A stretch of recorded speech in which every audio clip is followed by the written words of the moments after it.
Este es un momento histórico. Fidel Castro acaba de entrar con sus tropas victoriosas a la capital de Cuba.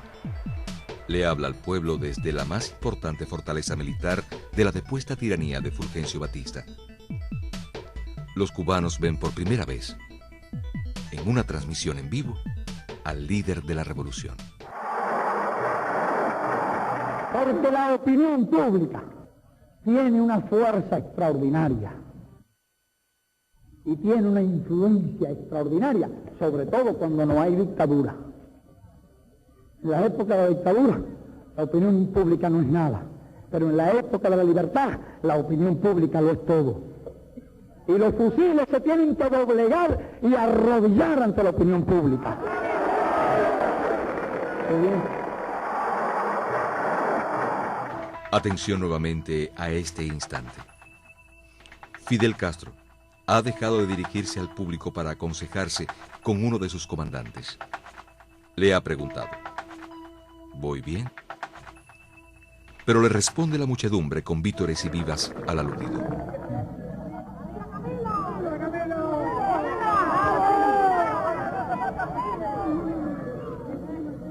¿Quién es este hombre que la multitud aclama? ¿Por qué Fidel Castro solicita su opinión en tan señalado momento? ¿O es que la pregunta está más bien dirigida al pueblo reunido allí? Solo 2 años y 29 días le bastaron a este joven para convertirse en el señor de la vanguardia, el hombre de 1000 anécdotas, el comandante de la eterna sonrisa, el héroe de Yaguajay, y para el Che Guevara, el compañero de 100 batallas y el hombre de confianza de Fidel en los momentos difíciles de la guerra. Pero para los cubanos siempre será simplemente Camilo.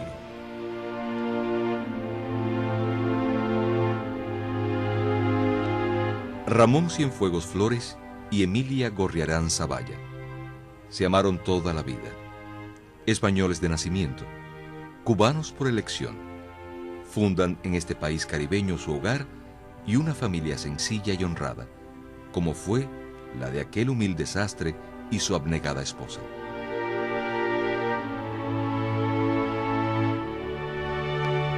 En la calle Pocitos, número 71, en la barriada habanera de Lawton, en la mañana del 6 de febrero de 1932, nace Camilo Cienfuegos, para completar junto a sus hermanos Osmani y Humberto el trío de varones, fruto del amor entre Ramón y Emilia.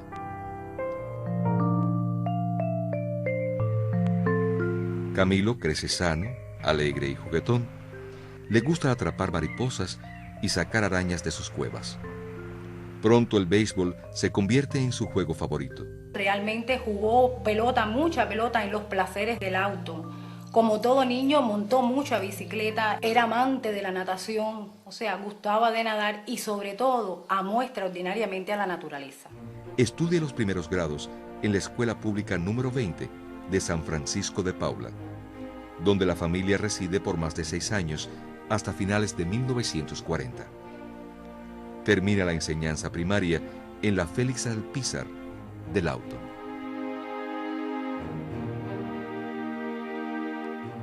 La infancia de Camilo Cienfuegos transcurre en un ambiente muy familiar. Tuvo la suerte, vamos a decirlo de esta manera, que vivió toda su vida acompañado de sus padres y de sus hermanos. Fueron una familia muy unida, donde ante todo primó el amor, el respeto hacia los seres humanos. Los padres jugaron un rol muy importante en la formación de Camilo. Fueron los que formaron sus sentimientos revolucionarios, sus sentimientos patrióticos. Fue en 1935-36 que nos encontramos. Éramos vecinos, vivíamos en la misma calle. Las dos familias se relacionaron mucho porque en realidad tenían un origen español ambas. Entre 1936 y 1939 ocurre un hecho que conmueve la conciencia del pequeño Camilo: la Guerra Civil Española. Al declararse la guerra civil, pues se creó en mi casa el Comité de Ayuda al Niño y al Pueblo Español, que Ramón Cienfuegos era el presidente. Influido por el apoyo de su familia a la causa republicana, entrega parte del dinero de su merienda para hacerlo llegar a los huérfanos de las guarderías de Barcelona. Comienza a estudiar la escuela superior, que fue la escuela también, la escuela Úrsulas de Céspedes y Escabellino, que radicaba aquí en La Víbora, que fue donde Camilo concluyó hasta el 8º grado. Y más tarde estudió en la escuela anexa, en una anexa en San Alejandro, donde ahí estudia modelado, escultura. Pero al poco tiempo, la difícil situación económica existente en el hogar hace que el joven abandone la famosa academia y empiece a trabajar en la sastrería El Arte, donde ocupa varias plazas, entre ellas la de mojador de telas y mozo de limpieza. Posteriormente, Camilo se convierte en un eficiente dependiente al conjugar su simpatía personal con la persuasión que ejerce sobre los clientes. El 10 de marzo de 1952, Fulgencio Batista da un golpe de estado. Camilo figura entre los jóvenes que acuden a la Universidad de La Habana para enfrentar la asonada castrense, pero nada pueden hacer, pues el propio gobierno, derrocado, no ofrece resistencia alguna.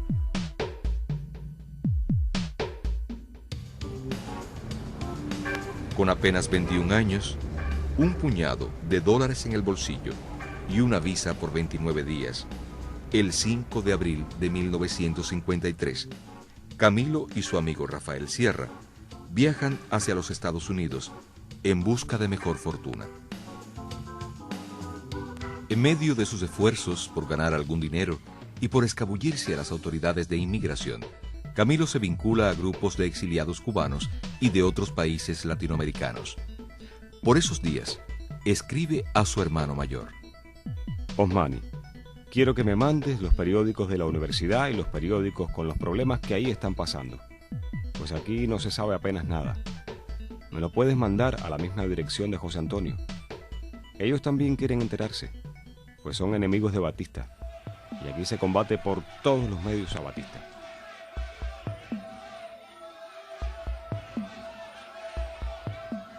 Participa en diferentes manifestaciones en contra de los diferentes regímenes que existían en América Latina, pero ya aquí, a pesar de llevar poco tiempo en estos momentos en los Estados Unidos, vemos a un Camilo ya identificado con los problemas sociales de los latinos. Y escribe un artículo bien importante que se tituló Identificación Moral, donde en estos momentos él hace un análisis y hace una valoración bastante crítica de la situación del latino y sobre todo de los regímenes dictatoriales que existían en América Latina. El asalto al cuartel Moncada encabezado por el joven Fidel Castro y los sucesos posteriores al 26 de julio de 1953 impactan a Camilo en Nueva York. Seguidos de cerca por los oficiales de inmigración y decididos a mejorar su estado financiero, dadas las pocas posibilidades de trabajo, él y Rafael Sierra deciden irse a Chicago y meses después a San Francisco, donde en abril de 1955 son apresados y luego deportados a Cuba. Camilo regresa a trabajar en el arte y el 1 de septiembre de 1955 contrae matrimonio con Isabel Blandón, una enfermera salvadoreña nacionalizada norteamericana, divorciada y con un hijo. Amable mujer que conoció durante su estancia en San Francisco. A los pocos días del casamiento, ella regresa a los Estados Unidos, pero el joven cubano no tiene planes inmediatos de volver allá. Mientras participa en una manifestación estudiantil en homenaje a Antonio Maceo, Camilo Cienfuegos es herido en una pierna. Pocas semanas después, el 28 de enero de 1956, durante un acto dedicado al natalicio del héroe de la independencia de Cuba, José Martí, Camilo es golpeado y apresado por la policía. Lo trasladan hacia la sede del temible Buró de Represión de Actividades Comunistas, donde será fichado como un supuesto seguidor de esa ideología. Con objetivos bien diferentes a los de su primera estancia en los Estados Unidos, Camilo viaja de nuevo a ese país junto a Rafael Sierra. Rompe su matrimonio con Isabel Blandón y en carta a varios amigos revela su real propósito de entregarse a la lucha para derrocar a la tiranía batistiana. ¿Qué sucede con Isabel? Realmente ya estando Camilo en los Estados Unidos, esta relación se pierde, se disuelve.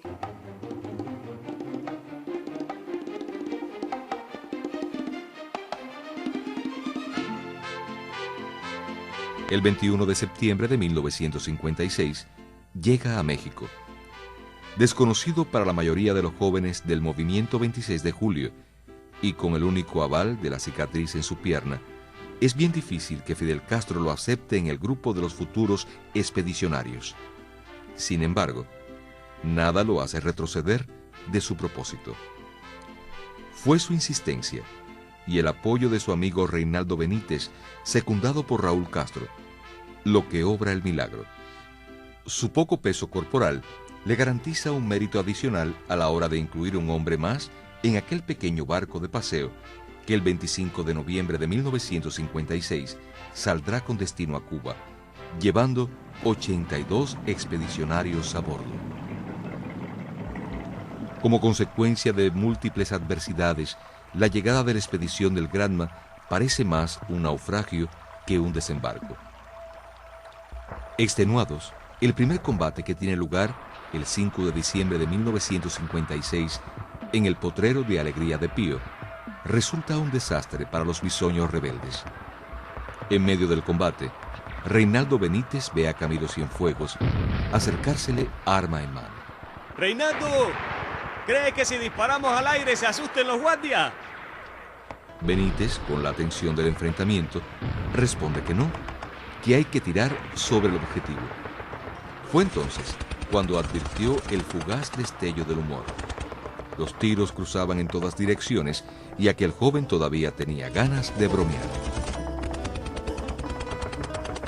Dispersados los rebeldes, Camilo junto a otros compañeros avanza hacia las montañas de la Sierra Maestra. De su imagen de aquellos días, es el propio Fidel quien comenta. Camilo tenía un apetito mayor que cualquiera. Y es que nosotros todos teníamos gran apetito. Teníamos más apetito con la imaginación, más apetito psicológico que lo que nosotros podíamos comer. Y bueno, había el reenganche. Si sobraba, y cuando había reenganche, el primero que estaba allí era Camilo. Y nosotros decíamos, este es un goloso. ¿Cuándo comienza a tejerse la leyenda del héroe? Del bravo combatiente de arrojo y empuje infinitos, del jefe intachable, jaranero y exigente a la vez. Es difícil saberlo, porque Camilo lo hacía todo con una naturalidad tan genuina que asombraba y tomaba por sorpresa lo mismo a sus compañeros que a los soldados enemigos. Una de las cosas principales que tenía Camilo era el valor que tenía. Si nosotros no lo aguantábamos, él era el de adelante, quería ser el de adelante y quería estar en todas las cosas difíciles. Por eso una de las cosas que nosotros le cogimos tanto cariño a Camilo y tanto respeto, porque él se lo ganaba con su actitud. Había que tomar medidas con él porque se quería siempre meter adelante. Daba ánimo a los combatientes, era afable con todo el mundo, era jaranero y a la vez severo. Era un jefe nato. Pero nadie lo definió mejor que el Che Guevara. No sé si Camilo conocía la máxima de Danton sobre los movimientos revolucionarios. Audacia, audacia y más audacia. De todas maneras, la practicó con su acción, dándole además el condimento de las otras condiciones necesarias al guerrillero, el análisis preciso y rápido de la situación y la meditación anticipada sobre los problemas a resolver en el futuro. En marzo de 1957, Camilo pasa de soldado a teniente y jefe de vanguardia de la más importante columna rebelde, la de Fidel Castro. 7 meses después, es ascendido a capitán de la vanguardia de la tropa de quien sería su principal maestro guerrillero, el Che Guevara. Fue en ese camino hacia la gloria que el joven Cienfuegos recorría sin prisa y sin miedo, siempre con su sonrisa franca, de dientes muy blancos y aquella barba tupida y oscura, donde nació también el hombre de las 1000 anécdotas. Rafael Verdesia, un campesino de la Sierra Maestra, llega un día al campamento de los rebeldes. Camilo, al verlo, le dice al humilde hombre que el sombrero que traía puesto no le lucía bien. Se lo pide para ponérselo y a cambio le da su gorra. Camilo se mira en un pequeño espejo, sonríe y le guiña un ojo a sus compañeros de armas, cómplices de la broma. Pero el campesino se da cuenta que el carismático capitán le asienta mucho mejor y con gusto acepta el trueque de pertenencias. Verdesia vivirá orgulloso de contribuir a formar con su sombrero alón la imagen imperecedera del intrépido comandante. Por orden de Fidel Castro, en marzo de 1958, Camilo Cienfuegos baja a los llanos del Cauto y allí desarrolla cuantiosas acciones.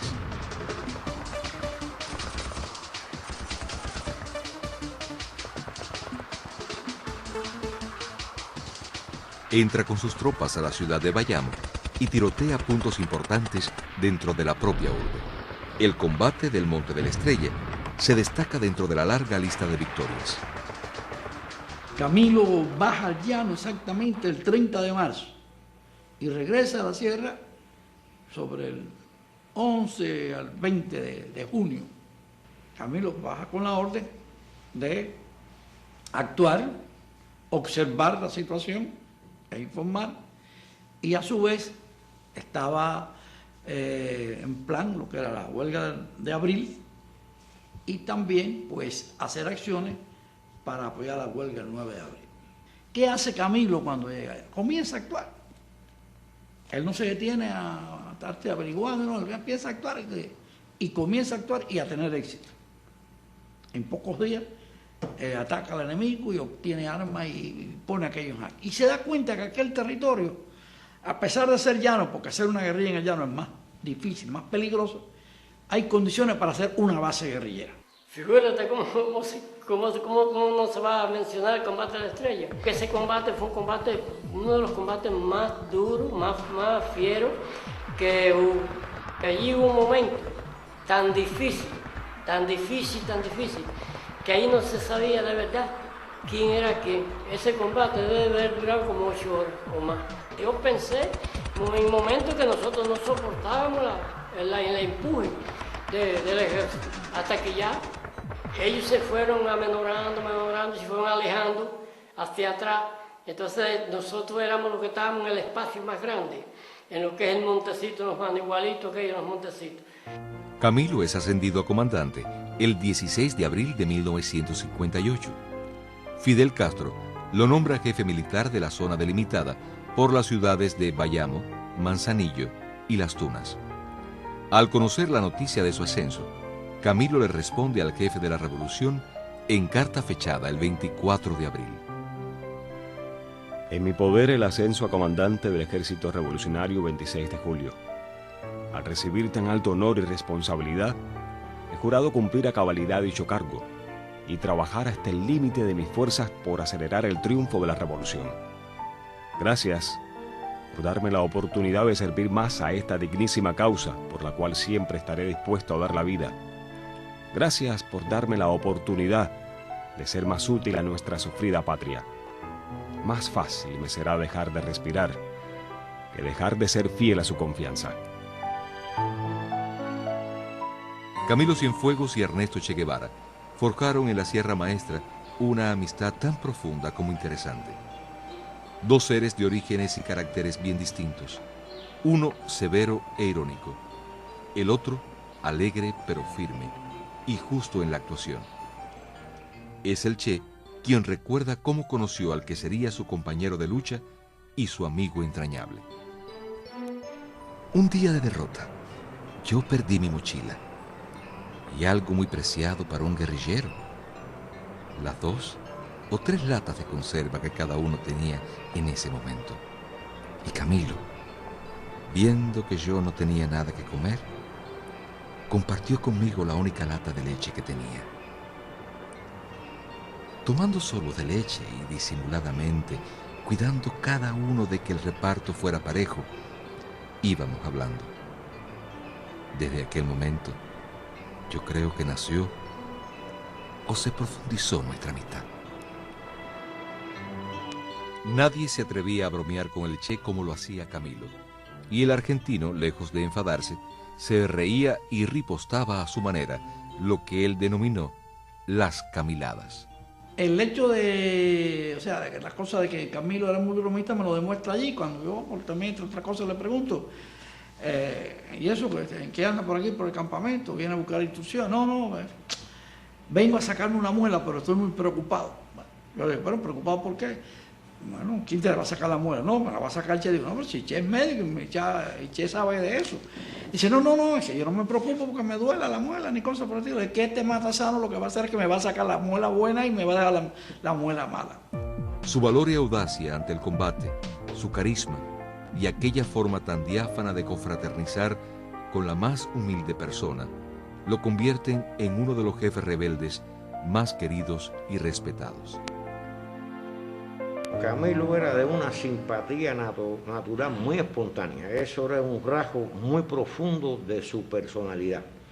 Tenía un sentido de lo jocoso, sin que por ello en forma alguna, cuando tenía que poner las reglas de juego, por decirle así, de lo que era la disciplina militar, lo hiciera.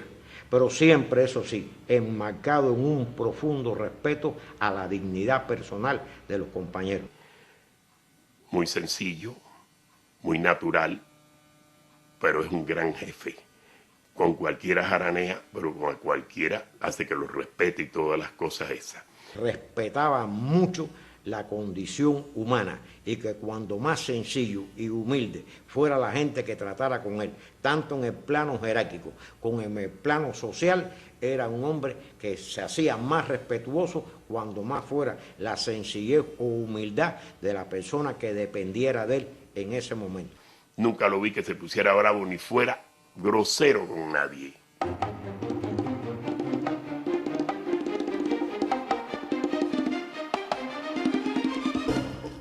Concluida su exitosa campaña en los llanos del Cauto, el 18 de junio de 1958, Camilo Cienfuegos regresa a la Sierra Maestra con sus combatientes para reforzar a las tropas rebeldes en el enfrentamiento a la ofensiva de verano lanzada por la tiranía. Derrotada la ofensiva enemiga, recibe de manos del propio comandante en jefe la orden de conducir una columna rebelde desde la Sierra Maestra hasta la provincia de Pinar del Río, con el objetivo de extender la gesta libertadora al occidente del país. La denominada Columna 2, Antonio Maceo, se pone en marcha el 22 de agosto de 1958. La misión de Camilo era llegar hasta Pinar del Río. Se podía decir que más del 80% de la tropa de Camilo era de combatientes, como se dice vulgarmente, fogueados. Y aquellos, lo que exactamente siguieron integraron la columna número 2, Antonio Maceo Invasora, fueron 75 compañeros, que se completan con uno que se nos unen, que al Camilo acepta de entrada ahí de Camagüey. Otra columna guerrillera, la número 8, Ciro Redondo, al mando del comandante Ernesto Che Guevara, parte también desde la Sierra Maestra, con destino a Las Villas, en el centro de Cuba. Inicialmente los rebeldes avanzan sin grandes contratiempos, pues las elevadas montañas orientales los encubren de la aviación enemiga. Pero a medida que se internan en el llano, la marcha se hace cada vez más difícil. El hambre y el agotamiento mellan la salud de los miembros de la Columna 2. La delación de traidores atrae más de una vez los ataques y bombardeos de la tiranía.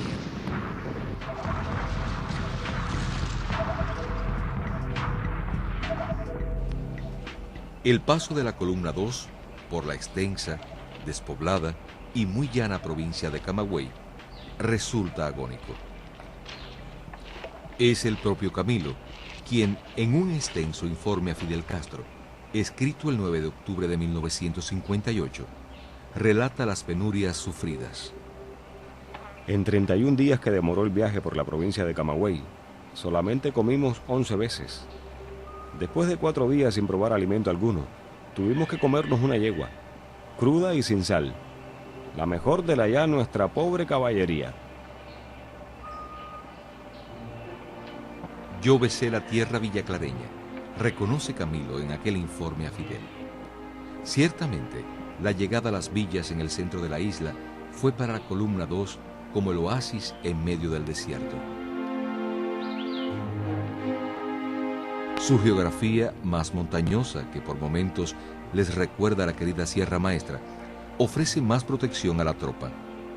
Allí recibe el apoyo fraterno del comandante Félix Torres, del Partido Socialista Popular, quien dirigía uno de los grupos guerrilleros que operaban en las villas. En la villa habían guerrillas. En la parte norte habían 2 destacamentos, uno del Partido Socialista Popular y otro de nuestro movimiento 26 de julio. En el Cambrai, o sea, en la parte sur, que era por donde nosotros teníamos que ir, había también guerrillas.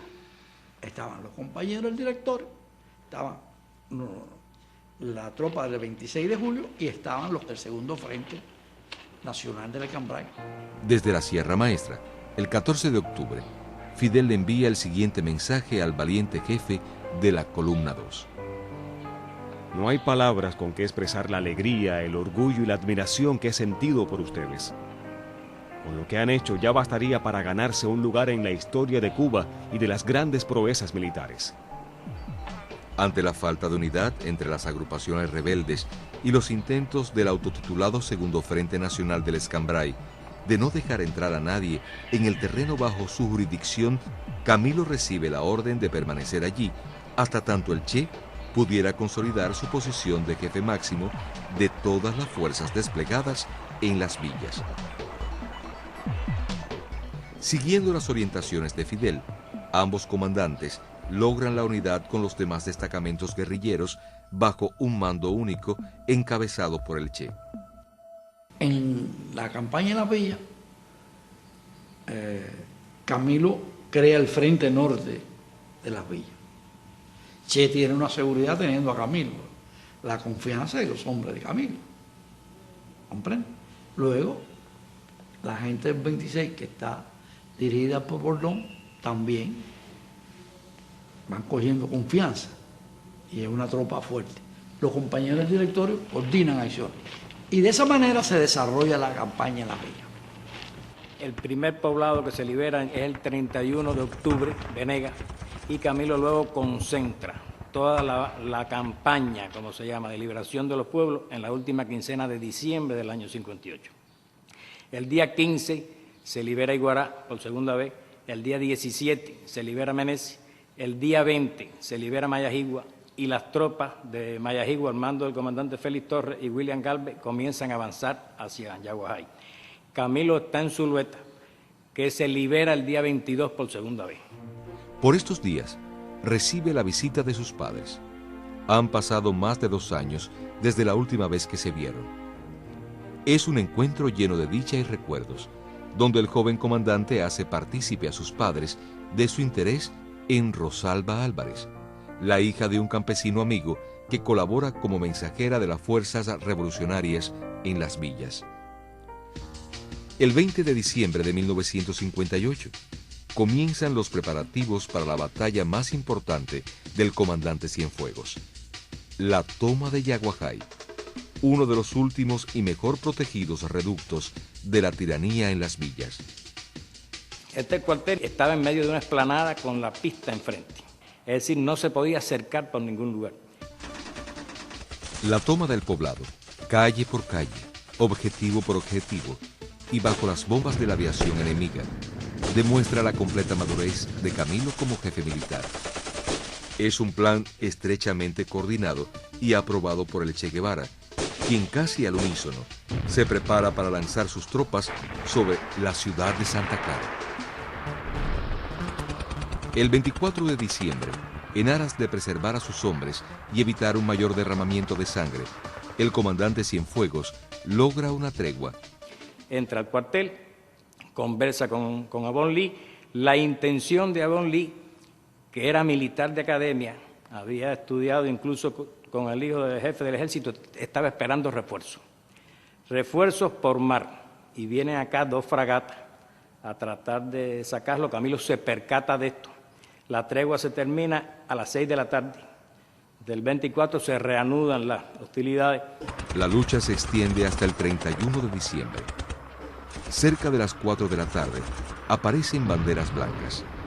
El capitán Avon Lee acepta la rendición incondicional del cuartel de Yaguajay.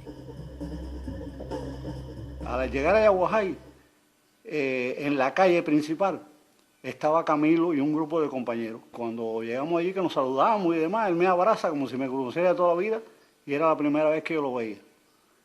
Y le digo, fórmense ahí que le voy a tirar una foto. Y hago el grupo y hago la primera foto que yo le tomo a Camilo. La actitud de Camilo durante la batalla de Yaguajay, su constante preocupación por evitar bajas entre la población civil y el respeto con que trata a los derrotados soldados de la tiranía, cala profundamente en los habitantes del pueblo. Poco después de las 12 de la noche de la madrugada del 1 de enero del nuevo año, 1959, el dictador Fulgencio Batista renuncia a su cargo de presidente en el cuartel militar de Colombia. Apenas una hora más tarde, Batista y sus principales colaboradores abandonan el país por avión rumbo a Santo Domingo. En respuesta al intento de lo que sin dudas es un golpe de Estado fraguado en La Habana, Camilo recibe la orden de avanzar hacia la capital y tomar el cuartel de Colombia. El 2 de enero, el legendario comandante entra caminando al principal enclave militar de la dictadura. Desde allí, Camilo habla por televisión al pueblo de Cuba. Fidel Castro yo lo vi en Bayamo antes de noche, que yo hice un viaje en avión, y ya él estaba ya la avanzada en los tanques, los carros blindados habían salido hacia La Habana.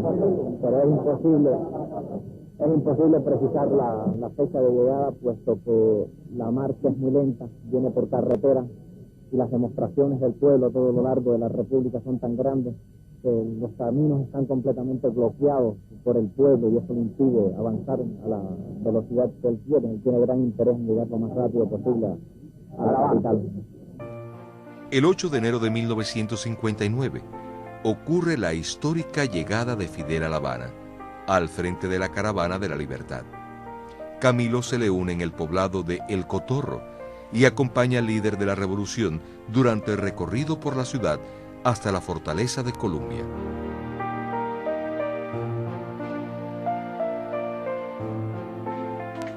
Los primeros meses de 1959 transcurren rápidos, en medio de tareas fundacionales y organizativas de la joven revolución. Camilo es nombrado jefe del Estado Mayor del Ejército Rebelde y participa al lado de Fidel en la promulgación de las primeras leyes revolucionarias, y se encarga de hacer realidad el viejo sueño de convertir los cuarteles en escuelas. Él mismo derriba muros de la fortaleza de Colombia, la cual en pocos meses pasa a ser la Ciudad Escolar Libertad. También viaja a los Estados Unidos, formando parte de una delegación del nuevo Cuerpo Armado.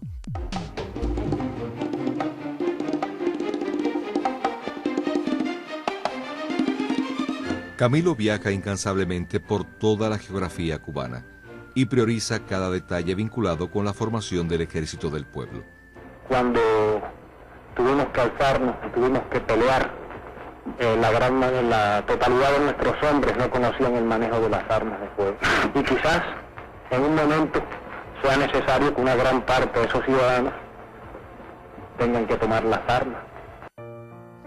Habla en decenas de actos y, a pesar de su apretada agenda, siempre buscará un espacio para atender los problemas y planteamientos de las personas más humildes. La actitud de no envanecerse con el poder profundizará aún más el respeto y la admiración del pueblo, que lo sigue con vítores a donde quiera que vaya. Era una gente que el pueblo lo aclamaba, porque él era muy simpático, era un buen orador natural, que hablaba la verdad, no andaba con cuentos ni palabritas extraídas de ninguna parte, sino que planteaba las cosas como eran, y eso le gustaba a la gente.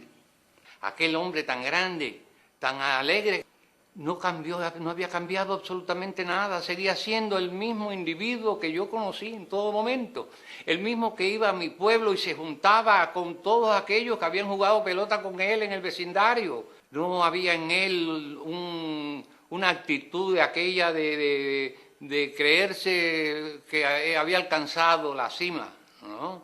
Siguió siendo el mismo hombre sencillo. Yo veía las cartas y los papelitos que la gente le daba y él todo lo recogía, todo, y le daba contesta, eso era muy importante.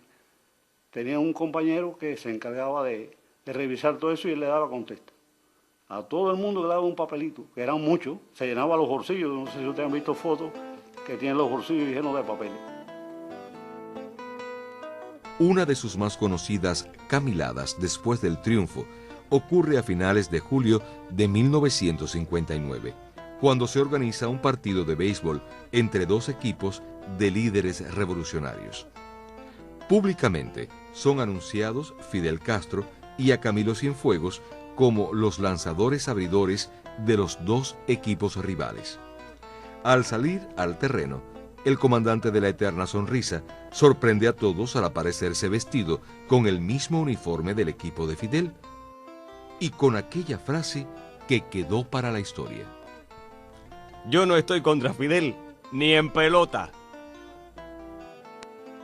Ante la actitud vacilante del presidente provisional Manuel Urrutia, quien frena la aplicación de varias leyes de beneficio popular y le hace el juego a las campañas anticomunistas contra el gobierno, el 16 de julio, Fidel Castro renuncia a su cargo de primer ministro.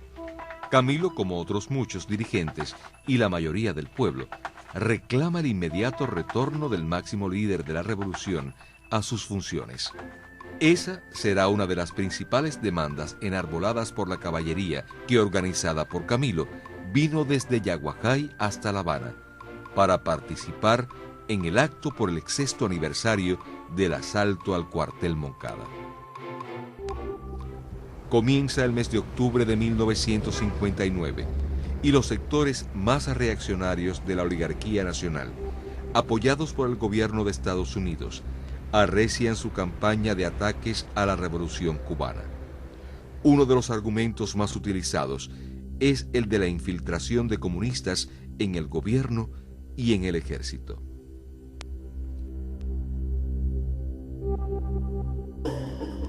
Esgrimiendo esa propia teoría, el comandante Uber Matos, jefe del regimiento militar Ignacio Agramonte de Camagüey, envía una carta a Fidel donde le plantea la renuncia de su cargo al no estar de acuerdo con el rumbo tomado por la revolución.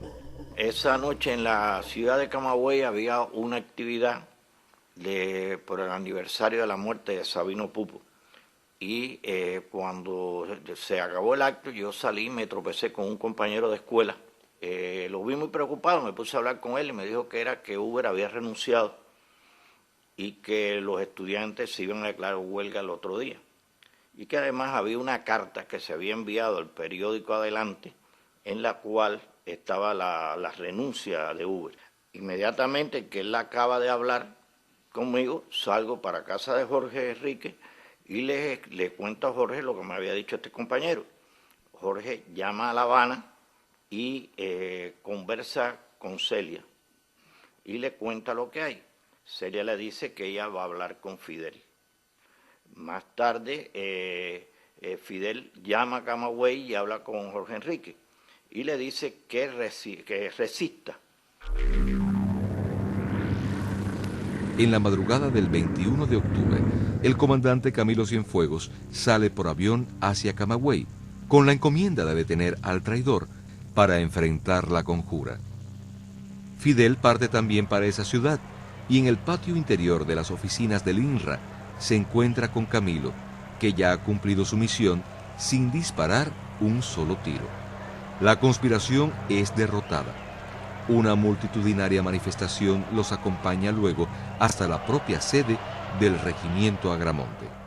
La conspiración que tenía muy inteligentemente planeada Huber Matos no era solamente en la provincia de Camagüey, sino que intentó captarse compañeros de otras provincias por medio del engaño y la mentira de una forma muy solapada y con una estrategia con toda la mala intención que puede albergar un hombre que va a traicionar a su patria.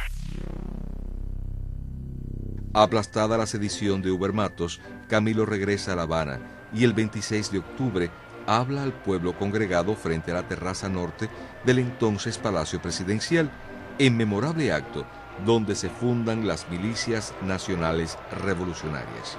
La lealtad a la revolución aflora en cada frase.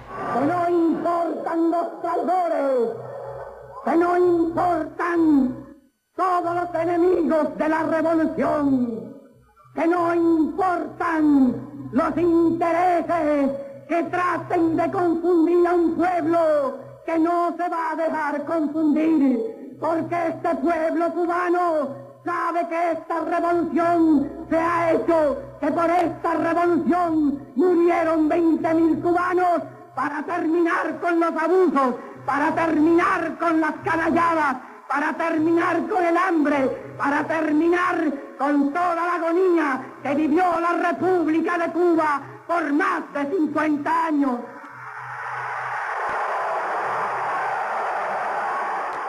Luego de una larga jornada de trabajo en la noche del 27 de octubre de 1959, Camilo y el comandante William Gálvez cenan en un céntrico restaurante habanero. Durante la conversación, el legendario jefe rebelde informa a su interlocutor que al día siguiente saldrá temprano para Camagüey, pero que regresa al atardecer. Y ya el 28 Camilo iba a Camagüey, nada más que dejar ya el cuadro de mando allí y regresar para acá. En ese momento apareció el comandante Félix Torres con una cosa y retrasa el vuelo de 15 a 18 minutos. En ese trayecto del vuelo retrasado apareció Zenén Casa, que tenía que ir a Santiago de Cuba, así se podía ir con Camilo y carajo. Y es cuando Camilo me manda a mí a bajar del avión. A las 6:01 de la tarde del 28 de octubre de 1959, parte del aeropuerto de Camagüey con destino a La Habana el avión ejecutivo del comandante Camilo Cienfuegos, un Cessna 310C, de color rojo y blanco, identificado como FAR 53. Viajan en él solo 3 personas: el héroe de Yaguajay, su escolta, el sargento Félix Rodríguez, y el piloto primer teniente Luciano Fariñas. Pero pasan las horas y la nave no llega a su destino. Ya cuando yo me preocupo por el problema de Camilo, llamo a Manny me dijo, el flaco puede estar en cualquier lado. Bueno, me voy para el Estado Mayor, que teníamos cama allí, y sobre las 3:15 de la mañana llegó el carro de Camagüey. Un escándalo. Yo fui para allá y digo, y Camilo dice, no, vino en el avión. Y digo, no sé, el avión no ha llegado. El 29 de octubre es anunciada de manera pública la desaparición de Camilo Cienfuegos. Comienza una intensa búsqueda del avión por mar y aire, dirigida por las máximas figuras de la revolución. Una búsqueda exhaustiva con todos los medios en poder del Estado revolucionario. Cualquier alusión de cualquier lugar, por lo más recóndito, apartado que fuera, el pueblo cooperando en la medida que le era posible, pescadores, pilotos, por cualquier lugar, casi prácticamente 2 semanas, que se buscó, como se puede decir, como una aguja en un pajar y no apareció. El pueblo y sus dirigentes siguen minuto a minuto las informaciones, con una mezcla de angustia y esperanza. Pocas veces en su historia el país vivió momentos tan dramáticos. El 12 de noviembre de 1959, el primer ministro Fidel Castro comparece ante el pueblo por la radio y la televisión nacional y refuerza la teoría del accidente como la más probable causa de lo ocurrido. Porque precisamente si nos aferramos a lo menos probable, podemos caer en ilusiones, podemos ser víctimas de engaños, porque van a seguir, son capaces de tratar hasta de imitar la voz de cualquier cosa, pero frente a eso, esa seguridad que puede tener el pueblo de Cuba de quién era Camilo y quién es Camilo Cienfuegos, porque Camilo Cienfuegos sí va a vivir de verdad en todos nosotros. Hay que aceptarlo como el compañero que cae cumpliendo el deber, estaba cumpliendo su deber, como otros muchos que cayeron en la guerra. La avioneta evidentemente desaparece en el fragor de una tempestad que no tenía técnicamente posibilidades de vivir. Eso le puede haber arrancado un ala, esto, lo otro, o haberse desplomado también por falta de combustible en el mar.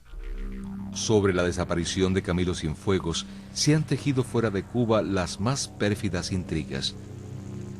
Es nuevamente el Che Guevara quien años después deja escrita para la historia su propia valoración. ¿Quién lo mató? Lo mató el enemigo. Lo mató porque quería su muerte. Lo mató porque no hay aviones seguros, porque los pilotos no pueden adquirir toda la experiencia necesaria, porque, sobrecargado de trabajo, quería estar en pocas horas en La Habana. Y lo mató su carácter. Camilo no medía el peligro. Lo utilizaba como una diversión. Jugaba con él. Lo toreaba. Lo atraía y lo manejaba. En su mentalidad de guerrillero no podía una nube detener o torcer una línea trazada. Y Camilo desaparece en el momento que se está formando como un verdadero y destacado e inteligente cuadro político de esta revolución. Camilo desaparece teniendo 27 años, que lo había cumplido en febrero del 59. Camilo dejó para lo que es el pueblo de Cuba el ejemplo no solamente de su valor personal, sino el ejemplo de su pensamiento político, de su fidelidad a la revolución y a Fidel. Cuando él responde al ser ascendido a comandante, primero dejaré de respirar antes de dejar de ser fiel a su confianza. Esa frase encierra algo muy grande de aquel hombre que de verdad es fiel al líder de esta revolución. Porque para detener esta revolución cubanísima tiene que morir un pueblo entero. Y si eso llegara a pasar, sería una realidad los versos de Bonifacio Virne. Y deshecha en menudos pedazos, se llega a ver mi bandera algún día, nuestros muertos alzando los brazos la sabrán defender todavía.